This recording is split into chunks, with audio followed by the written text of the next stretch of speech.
Tudo bem, pessoal? Bem-vindo ao canal Mano Mundo. Eu sou o professor William Rubira. Hoje é a quarta aula da nossa super série Ditadura Militar no Brasil. Espero que vocês estejam gostando. Se estiver gostando, curte aqui, se inscreve, compartilha, tá bom? Ditadura Militar no Brasil. Hoje vamos falar do governo Médici, tá bom? Quer aprender um pouco mais? Então vem aqui, ó, pro canal Mano Mundo, que aqui todo dia é dia de história. Até já, galera.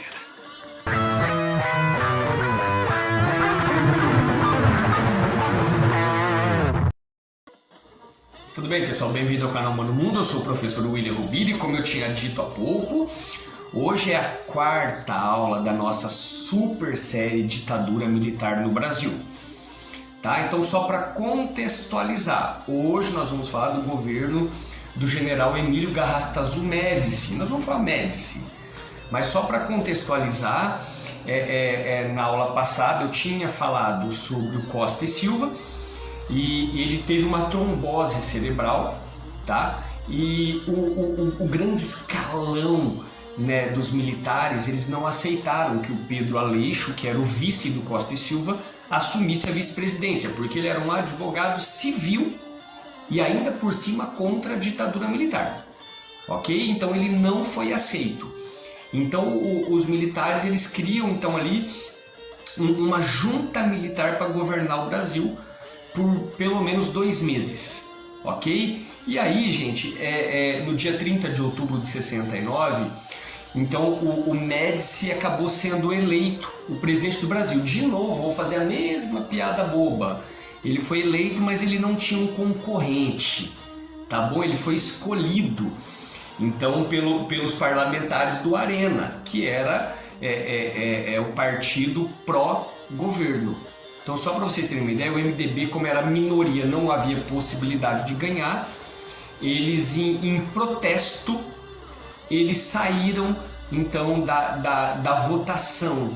Eles se absteram, então, em forma de protesto, mas não teria como mesmo. Então, o Médici, no dia 30 de outubro de 69, ele acaba, então, sendo eleito presidente do Brasil, dando início àquilo que a gente chama de anos de chumbo no Brasil.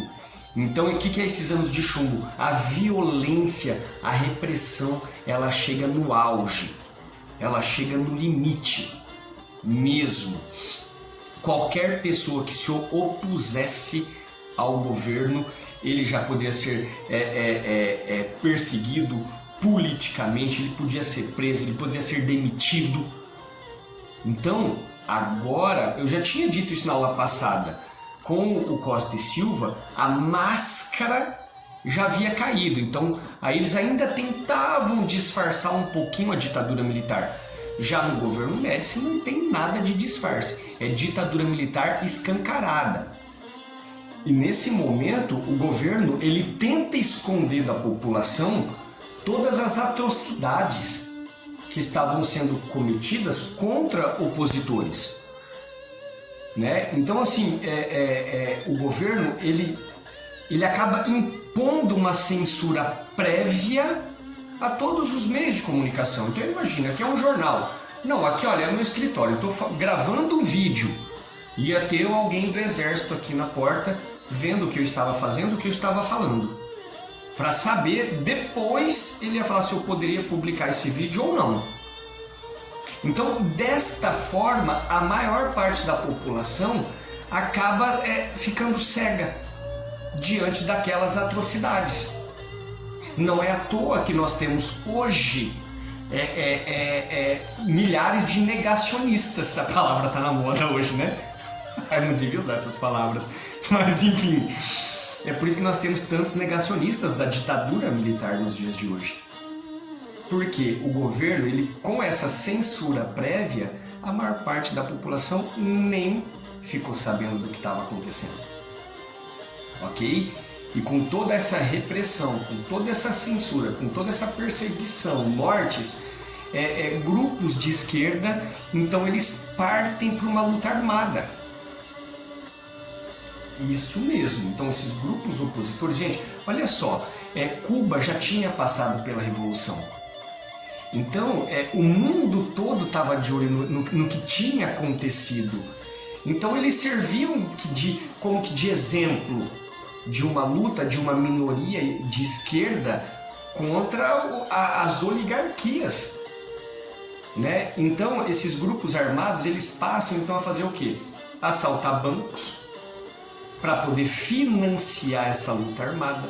Eles passam a fazer sequestros de embaixadores e geralmente as exigências desses sequestros eram a troca então de um sequestrado, de um embaixador, por um preso político.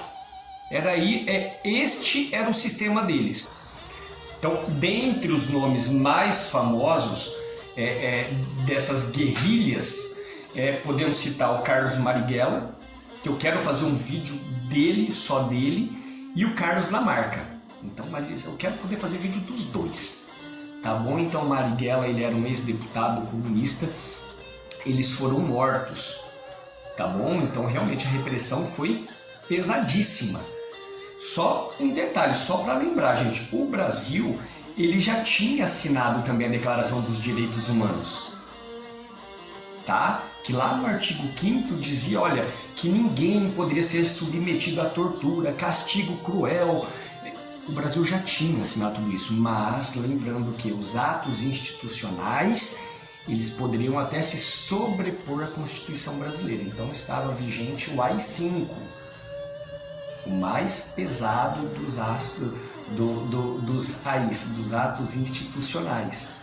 Tá? E a tortura, gente, olha, ela não era só cruel, é uma palavra que não existe ainda pra gente aqui, de tanta atrocidade, porque assim, eram homens, eram mulheres, eram idosos, idosas, eram mulheres grávidas que tinham seus bebês mortos, crianças foram assassinadas para pressionar os pais, para que denunciassem os seus companheiros que estavam aí na luta contra esse governo. Um outro comentário que eu quero fazer importante, talvez eu já até tenha feito no vídeo passado, se eu já fiz, me perdoem, mas eu vou repetir. Quando nós vemos hoje os números da ditadura militar no Brasil, esses números eles não são verdadeiros. Por quê? Você tem os números dos mortos e os números dos desaparecidos. Só que gente, não precisa ser inteligente para perceber isso. Os desaparecidos nada mais são do que mortos que não foram encontrados. Então os corpos que não foram encontrados, eles são dados como desaparecidos. Então, na prática, quando a gente pegar números da ditadura militar no Brasil, mortos e desaparecidos tem que ser um só. E aí o número realmente ele aumenta. E muito. Tá bom? Na sequência ainda, o governo que já tinha feito a censura prévia, ele passa a ter o apoio de uma emissora de TV famosa, a Globo. A Globo passa a apoiar o governo ditatorial. E aí o governo ele passa a usar a TV para falar bem de si mesmo. Lembrando, não necessariamente a TV, tá? Mas lembrando, Hitler tinha sua propaganda. Getúlio Vargas tinha sua propaganda. Tá? E a ditadura militar, então, eles causam a censura e a TV Globo passa a apoiar a ditadura militar.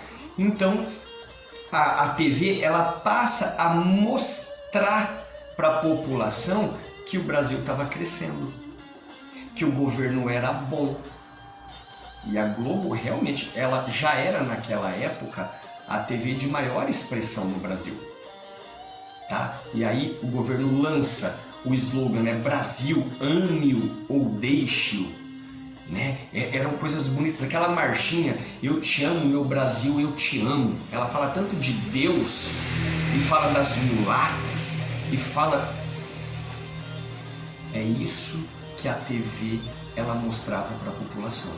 O Brasil tinha acabado de ser tricampeão mundial, né? E aí assim, a TV ela passa a mostrar então os benefícios que estavam acontecendo no país naquele momento. Entende? E que benefícios são esses, William? Tá? Nós tivemos uma fase que ficou chamado de milagre econômico, o milagre brasileiro. Aí eles usam uma palavra de milagre para trazer algo de divino, de Deus, de cristão. Então eles chamam de milagre econômico. Por quê?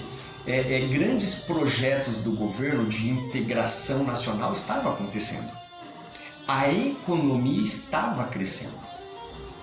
Então, dentre algumas dessas obras importantes, a gente pode citar a Transamazônica, que até hoje não está pronta, até hoje não funciona, mas tivemos aí o crescimento industrial, o automobilístico, então acho que foi até um dos mais importantes nesse momento, geração de energia, o aumento das exportações dos produtos brasileiros, a utilização do capital estrangeiro no Brasil, a gente estava bombando os investimentos, os empréstimos. Então, o Brasil passou realmente por um momento de crescimento econômico. Passamos, isso é inegável, tá bom? Da mesma forma que não se nega a ditadura militar e as perseguições, os assassinatos, também não podemos negar também esse momento chamado de um milagre econômico. Ele realmente aconteceu, mas em contrapartida ao milagre econômico, a gente também tem que falar do seguinte, porque o governo ele fez o que ele podia mesmo para crescer. Mas dentre eles, eu já tinha dito no vídeo passado, e agora piora no governo Médici, porque o governo passa a ter uma rígida política de arroxo salarial, de aperto. Então você bloqueia aumentos salariais. E aí os sindicatos e os trabalhadores, eles nem podiam reclamar. Nem podiam reclamar por quê? Por causa da censura. Então quando a gente vê pessoas falando assim, mas naquela época não existia corrupção. Mentira! Eu vou fazer um vídeo sobre corrupção durante a ditadura militar também, tá bom? Mas não se vê falar. Claro, você não podia denunciar. Era assim, é simples de entender essas questões. A corrupção comia solta, ok? Mas nós vamos fazer um vídeo também sobre isso, eu prometo. E com tudo isso, esse arroxo salarial, o que acontece? A concentração de renda na mão de poucas pessoas aumentou, gente, foi lá no teto, passou do teto. A concentração de renda, ela aumentou. Então quem era rico ficou mais rico, quem era pobre ficou mais pobre. E aí o próprio presidente Médici, ele teria admitido em uma entrevista, ele chegou a falar assim, olha, a economia vai bem, o povo vai mal. Ele chegou a admitir isso, tá? Porque eles tinham uma frase na época que eles falam o seguinte, olha, tem que crescer o bolo para depois poder dividir. Então o Brasil tem que crescer para depois dividir. Nunca foi dividido. A história do Brasil ela é muito clara. Nunca tivemos divisão no Brasil desse bolo. Tá bom? Esse bolo cresce, cresce, cresce a cada dia, mas a gula dos ricos e dos empresários e dos políticos é insaciável, gente. Tudo bem? E aí o que acontece? O mundo passa por uma crise do petróleo, tá bom? E essa crise do petróleo, o que acontece? O que ela causa? Um impacto muito grande nos países que investiam dinheiro no Brasil. E aí, gente, não teve jeito.